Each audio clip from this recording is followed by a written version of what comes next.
안녕하세요 어르신들. 저는 20년 넘게 복지 현장에서 일해온 사회복지사 박은영입니다. 오늘은 어르신들께 정말 중요하고 반가운 소식을 전해드리려고 해요. 혹시 이런 생각 해보신 적 있으신가요? 복지 정책도 바뀌었다던데 나한테도 해당되는 걸까? 어렵고 복잡해서 잘 모르겠고 누가 좀 쉽게 알려줬으면 좋겠네. 저도 현장에서 어르신들 만나뵈면 뭘 어떻게 신청해야 되는지도 모르겠고 또 누가 도와주는 것도 없어요. 이런 말씀 자주 들었거든요. 그래서 오늘 영상에서는 2025년부터 확 달라지는 이재명 정부의 핵심 노인 복지 정책 6가지를 최대한 쉽고 알기 쉽게 어르신들께 꼭 필요한 부분만 쏙쏙 뽑아서 자세히 알려드리려고 합니다. 예를 들어 연금이 한 달에 12만 원이나 더 나올 수도 있고요.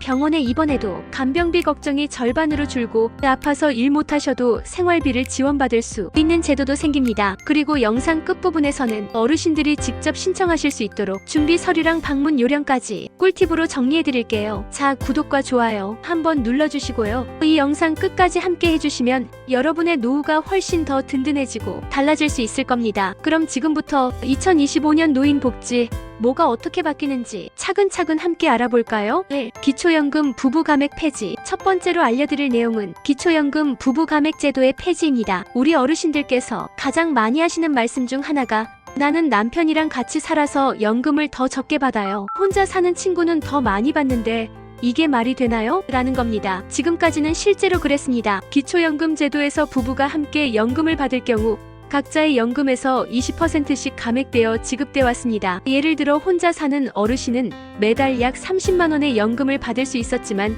부부로 함께 사는 경우에는 각자 24만 원씩밖에 받을 수 없었습니다. 부부가 함께 살면 오히려 지출이 더 많고 생활이 더 팍팍할 수 있는데도 오히려 연금이 깎이는 이 제도는 오랫동안 어르신들의 불만을 샀습니다. 실제로 복지 상담 현장에서 부부라는 이유로 손해보는 것 같다. 오히려 같이 사니 더 돈이 드는데 왜 이렇게 계산하는지 모르겠다. 이런 말씀을 자주 들을 수 있었습니다. 그런데 드디어 이 제도가 바뀝니다. 이재명 정부는 이런 부당함을 해소하기 위해 기초연금의 부부감액 제도를 단계적으로 폐지하겠다고 발표했습니다. 2025년부터는 감액률을 매년 10%씩 줄여 5년 안에는 완전히 없애겠다는 계획입니다. 즉 내년에는 기존 20% 감액이 10%로 줄어들고 2026년부터는 부부도 혼자 사는 어르신과 똑같이 기초연금을 전액받을 수 있게 됩니다. 이는 단순한 제도 개선이 아닙니다. 어르신들께 매달 추가로 수만 원의 수입이 생기는 것이고 그 돈은 병원비, 식비, 난방비처럼 꼭 필요한 곳에 쓰일 수 있는 실질적인 변화가 됩니다. 예를 들어 부부 두 분이 각각 6만 원씩 덜 받던 구조가 사라진다면 한 달에 12만 원, 1년이면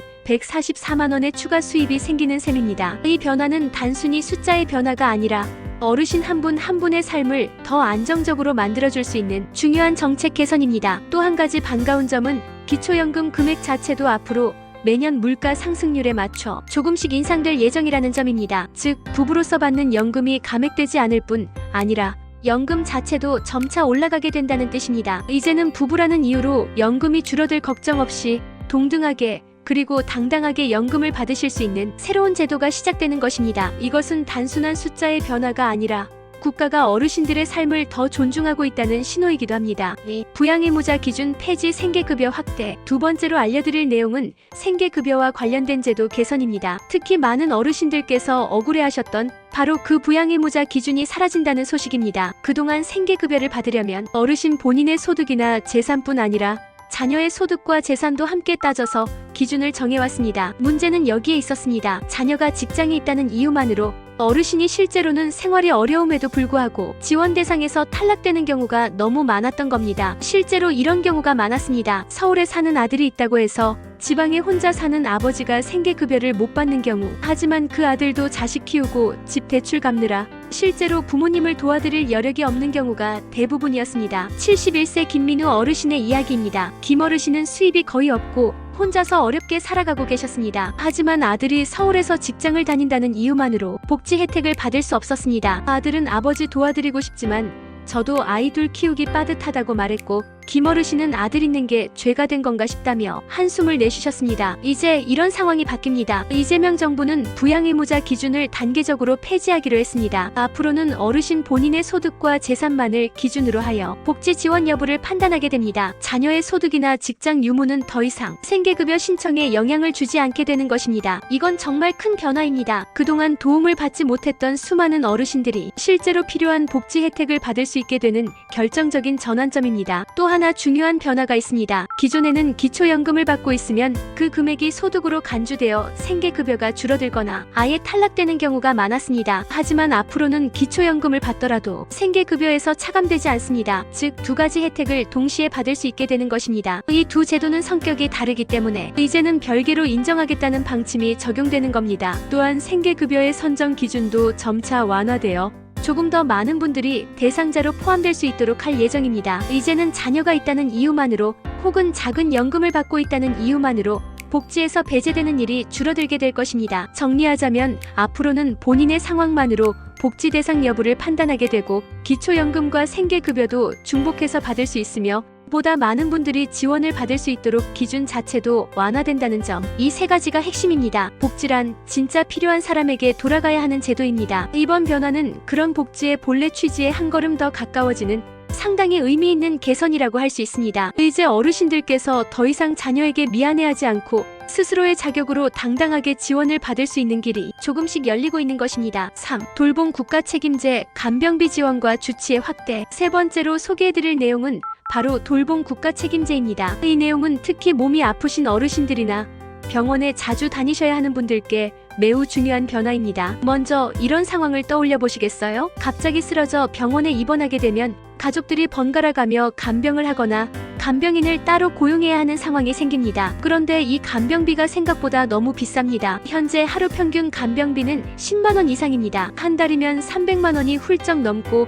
입원이 길어질수록 부담은 눈덩이처럼 커집니다. 79세 김현숙 어르신은 작년에 뇌졸중으로 3달 동안 입원하셨습니다. 가족들이 처음엔 돌아가며 간병을 했지만 직장 때문에 여의치 않아 결국 간병인을 쓸 수밖에 없었고 그 비용만 무려 900만 원에 달했습니다. 이정숙 어르신은 병보다도 돈 걱정이 더 컸다고 말씀하셨습니다. 이제 이런 상황이 달라집니다. 이재명 정부는 간병비에 대한 부담을 덜어드리기 위해 건강보험에서 간병비의 최소 50% 이상을 지원하는 제도를 도입합니다. 즉 하루에 10만 원 드는 간병비 중에서 5만 원 이상은 국가가 부담하게 되는 것입니다. 이 제도는 내년부터 시범사업으로 시작해 대형병원부터 단계적으로 적용될 예정입니다. 이후 중소병원, 요양병원 등으로 확대될 계획입니다. 간병비 절감은 단지 경제적인 부담을 줄이는 차원이 아닙니다. 자녀나 배우자가 간병 때문에 직장을 포기하거나 삶의 균형을 잃지 않도록 돕는 가족 전체의 삶을 지켜주는 변화이기도 합니다. 또 하나 중요한 변화는 방문간호 서비스의 확대입니다. 거동이 불편해 병원에 가기 어려운 어르신들께 의료진이 집으로 직접 찾아가는 방문 진료가 늘어납니다. 예를 들어 73세 방은자 어르신은 무릎 수술 이후 다리가 불편해 병원에 가는 게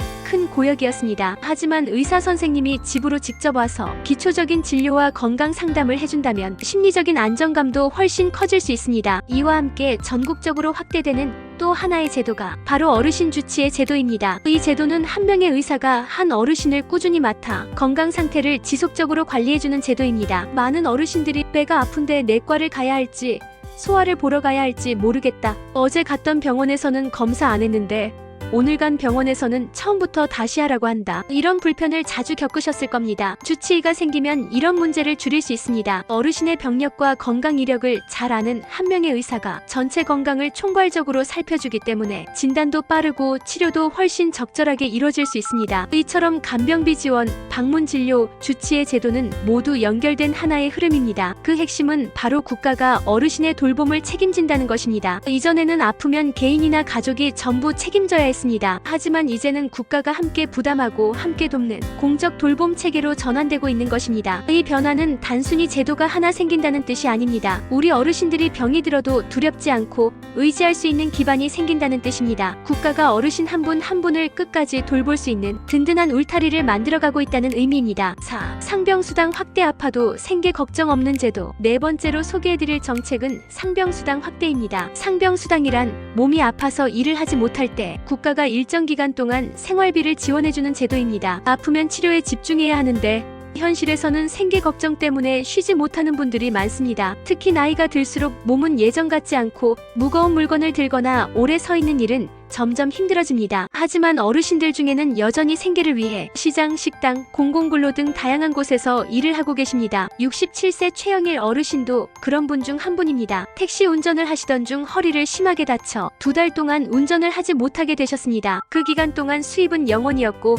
매달 내야 할 보험료, 카드값, 관리비가 밀리기 시작했습니다. 최 어르신은 몸이 아파 쉬어야 하는 건 알았지만 수입이 없다 보니 자꾸 무리하게 운전대를 잡게 되더라고 말했습니다. 그렇게 억지로 일하다가 더 크게 다칠 뻔했다고도 하셨습니다. 이처럼 많은 분들이 몸이 아파도 쉬지 못하는 현실에 놓여 있습니다. 이제 이 제도가 전국으로 확대됩니다. 이재명 정부는 지금까지 일부 지역에서만 시범 운영되던 상병수당 제도를 전국적으로 확대할 계획입니다. 처음에는 14개 지역에서 시범 확대 운영되며 향후 전 국민을 대상으로 적용될 예정입니다. 또한 기존에는 일정 소득 이하의 사람만 신청할 수 있었지만 이제는 소득 기준도 폐지됩니다. 모든 국민이 그리고 특히 일을 계속 이어가는 어르신들이 필요할 때 이 제도를 신청할 수 있게 되는 것입니다. 지원 내용도 더 넓어집니다. 기존에는 입원 치료에만 해당됐지만 이제는 입원은 물론이고 재택치료나 통원치료까지도 상병수당 지급 대상에 포함됩니다. 지원 금액은 2025년 기준 최저임금의 60%에 해당하는 하루 약 48,000원 수준이며 최대 150일까지 받을 수 있습니다. 일을 한 달로 계산하면 약 140만원 정도입니다. 이 정도의 금액이면 치료에 집중하면서도 최소한의 생계를 유지하는데 큰 도움이 될 수 있습니다. 무엇보다 중요한 건 이제 아프면 쉴 수 있다는 겁니다. 쉬는 동안에도 생활이 가능하니 조금이라도 아플 때 무리하지 않고 더 큰 병으로 이어지는 걸 막을 수 있게 됩니다. 많은 어르신들이 이런 말씀을 하십니다. 예전엔 그냥 참고 일했어요. 병원비도 걱정인데 돈이 없으면 아픈 것도 죄가 되니까요. 이제는 그 죄책감을 덜 수 있습니다. 국가가 함께 책임지는 상병수당 제도를 통해 건강할 때는 일하고 아플 땐 쉴 수 있는 당연한 흐름이 만들어지고 있는 겁니다. 특히 어르신처럼 소득이 일정치 않고 불안정한 일자리에 계신 분들에겐 이 제도가 안전망이자 휴식처가 되어줄 것입니다. 5번째 정책으로는 건강한 식생활을 위한 농식품 바우처 확대가 기다리고 있습니다. 이어지는 내용도 궁금하시죠? 계속해서 자세히 알려드리겠습니다.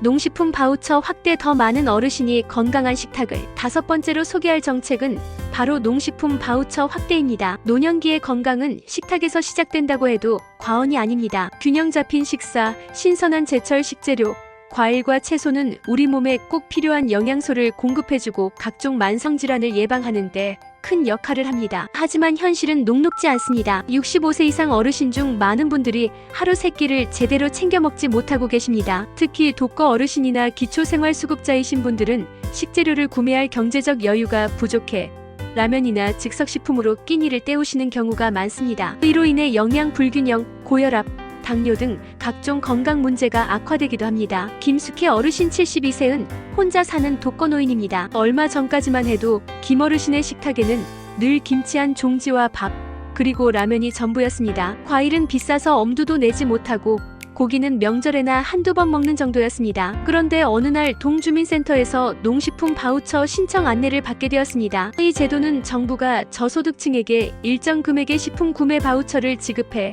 건강한 농산물을 직접 구매할 수 있도록 지원하는 정책입니다. 김어르신은 매달 약 5만원 상당의 바우처를 지급받아 근처 마트에서 싱싱한 채소, 두부, 계란, 과일 등을 구입할 수 있게 되었습니다. 이젠 제철 과일도 사 먹고 계란으로 반찬도 만들 수 있어서 하루하루가 달라졌어요. 김어르신은 눈시울을 붉히며 말했습니다. 식탁이 달라지니까 기운도 나고 삶이 조금씩 밝아지고 있어요. 이재명 정부는 이 농식품 바우처 제도를 2025년부터 대폭 확대합니다. 기존에는 일부 기초생활수급자 가구와 차상위 계층에게만 제공되던 바우처를 이제는 전체 저소득 고령층, 장애인 가구, 한부모 가구까지 확대 적용할 예정입니다. 특히 고령층의 비율이 높은 지역이나 농촌, 도시 저소득 밀집 지역에 우선 적용되어 실질적인 수요자에게 제도가 도달할 수 있도록 세심하게 설계되었습니다. 지급 금액도 물가에 맞춰 상향 조정될 예정이며 가구원 수에 따라 차등 지원됩니다. 예를 들어 1인 가구는 약 월 5만원, 2인 가구는 8만원, 3인 가구는 최대 10만원까지 지원받을 수 있습니다. 이 바우처는 종이 쿠폰이 아니라 전용 카드를 통해 지급되며 사용 가능한 품목도 채소, 과일, 유제품, 단백질, 식품 등 건강한 식재료에 한정되어 있어 불필요한 소비를 막고 영양 개선 효과를 극대화합니다. 게다가 지역 농산물을 우선 구매하도록 설계되어 있어 지역 농가에도 큰 도움이 되고 있습니다. 소비자도 좋고 생산자도 좋은 선순환 구조가 만들어지는 것이죠. 이러한 정책 덕분에 수많은 어르신들이 하루 한 끼라도 더 건강한 식사를 할 수 있게 되었고, 당뇨나 고혈압 약에만 의존하던 삶에서 벗어나 식생활 개선을 통한 건강 회복이라는 실질적인 변화를 체감하고 있습니다. 노후의 삶을 지탱해주는 것은 단순히 약이나 병원이 아닙니다. 매일의 식사, 따뜻한 한 끼가 어르신들의 삶의 질을 좌우합니다. 이제 건강은 더 이상 선택이 아닌 권리입니다. 농식품 바우처 확대 정책은 바로 그 권리를 보장해주는 든든한 버팀목이 되어줄 것입니다. 6. 노인 일자리 확대와 고용 연계 강화. 의미 있는 일, 지속 가능한 삶. 마지막으로 소개해드릴 정책은 바로 노인 일자리 확대입니다. 나이가 들었다고 해서 일할 수 없는 건 아닙니다. 많은 어르신들이 여전히 건강하시고 사회와 소통하며 의미 있는 일을 하고 싶어 하십니다. 돈도 돈이지만 아침에 일어날 이유가 생기고 누군가와 말 한마디 나누는 게 좋아서 일해요. 이런 말씀을 종종 듣습니다. 실제로 통계에 따르면 65세 이상 어르신 중 절반 가까이가 가능하다면 계속 일하고 싶다고 응답했습니다. 그 이유는 단순한 생계 유지뿐 아니라 사회적 관계 유지, 자존감 회복, 건강 유지와도 밀접하게 연결돼 있습니다. 이재명 정부는 이런 현실을 반영하여 2025년부터 노인 일자리 사업을 대폭 확대하고 고용 연계 프로그램을 정비해보다 다양하고 지속 가능한 일자리를 제공할 계획입니다. 먼저 공공형 일자리가 늘어납니다. 지금까지 어르신들이 많이 참여하시던 공공형 일자리에는 스쿨존 교통 지원, 공원 환경 정비, 지역 안전 지킴이 등이 있었습니다. 이제는 여기에 디지털 생활 도우미, 자전거 정비, 반려동물 산책 도우미, 전통시장 안내원 등 보다 실생활과 밀접한 새로운 직무가 추가됩니다. 고령자에게 맞는 시간제, 간헐적 일자리도 늘어납니다. 하루 24시간, 주 3회 등 체력에 부담이 되지 않는 구조로 설계되어 일을 오래 지속할 수 있도록 돕습니다. 또 하나의 변화는 사회 서비스형 일자리의 확대입니다. 이 일자리는 단순 업무가 아닌 경험과 기술을 살릴 수 있는 분야를 중심으로 만들어집니다. 예를 들어 미용사 자격증이 있는 어르신이 요양시설에서 어르신들 머리를 다듬어주거나 은퇴한 교사가 방과 후 돌봄교실에서 아이들을 지도하는 식입니다. 이런 일은 단순한 소득 이상의 의미를 줍니다. 내가 가진 지식과 경험을 나누고 다시 한번 사회의 일원으로 존중받을 수 있기 때문입니다. 고령자 맞춤형 창업 지원도 함께 강화됩니다. 소규모 가게를 운영하거나 시장에서 손수 만든 제품을 판매하고 싶은 어르신들을 위해 창업 컨설팅, 임대료 지원, 초기 물품 지원 등 다양한 제도가 준비되고 있습니다. 뿐만 아니라 기업과 협력하여 고령자를 채용하는 민간 연계형 일자리도 늘어납니다. 이를 위해 정부는 고령친화 인증기업 제도를 도입하고 어르신 고용기업의 인건비 일부를 지원하는 정책도 추진 중입니다. 그 결과 일자리 수는 2025년에만 100만 개를 넘어설 것으로 예상되며 2027년까지 130만 개 이상을 목표로 하고 있습니다. 이는 지금보다 약 40% 이상 확대된 규모입니다. 일자리는 단순한 돈벌이가 아니라 노후의 삶을 활기차고 건강하게 만들어주는 중요한 축입니다. 매일 일어날 이유가 있고 누군가와 인사를 나누며 땀 흘린 만큼의 보람을 느낄 수 있다면 그것이야말로 진정한 행복 아닐까요? 이제 어르신들도 노후에는 쉬는 것이 아니라 내가 원하는 방식으로 일하며 살아가는 것을 선택할 수 있는 시대가 오고 있습니다. 정부의 역할은 그 선택의 폭을 넓혀드리는 것입니다. 노후를 더 길고 건강하게 보람있게 살아갈 수 있도록 일자리는 복지와 함께 반드시 필요한 두 번째 기둥입니다. 지금까지 2025년부터 달라지는 핵심 복지 정책 6가지를 함께 살펴봤습니다. 복지 신청 방법과 유의사항 꼭 알고 계셔야 합니다. 이제까지 살펴본 6가지 복지 정책은 말 그대로 우리 어르신들의 삶을 바꿀 수 있는 소중한 제도들입니다. 하지만 아무리 좋은 제도라도 제대로 신청하지 않으면 내 것이 되지 않습니다. 그래서 이번에는 이 복지 혜택들을 어떻게 신청하면 되는지, 그리고 어떤 점들을 주의하셔야 하는지 꼼꼼히 정리해서 안내드리겠습니다. 먼저 신청 장소입니다. 가장 기본은 거주지 관할 주민센터입니다. 각 동사무소 또는 행정복지센터라고 부르는 곳에 가시면 복지 전담 창구가 따로 마련되어 있고 담당 공무원이 어르신의 상황을 직접 상담해드립니다. 또한 요즘은 온라인 신청도 가능합니다. 정부 공식 포털인 복지로라는 사이트에 접속하셔서 회원가입만 하시면 집에서도 손쉽게 신청이 가능합니다. 하지만 고령자분들은 온라인 이용이 어렵거나 낯설 수 있기 때문에 가급적 주민센터를 직접 방문하시는 것을 추천드립니다. 신청 시 준비하셔야 할 서류는 다음과 같습니다. 첫째, 신분증, 주민등록증이나 운전면허증, 복지카드 등 본인을 증명할 수 있는 신분증이 필요합니다. 둘째, 통장 사본.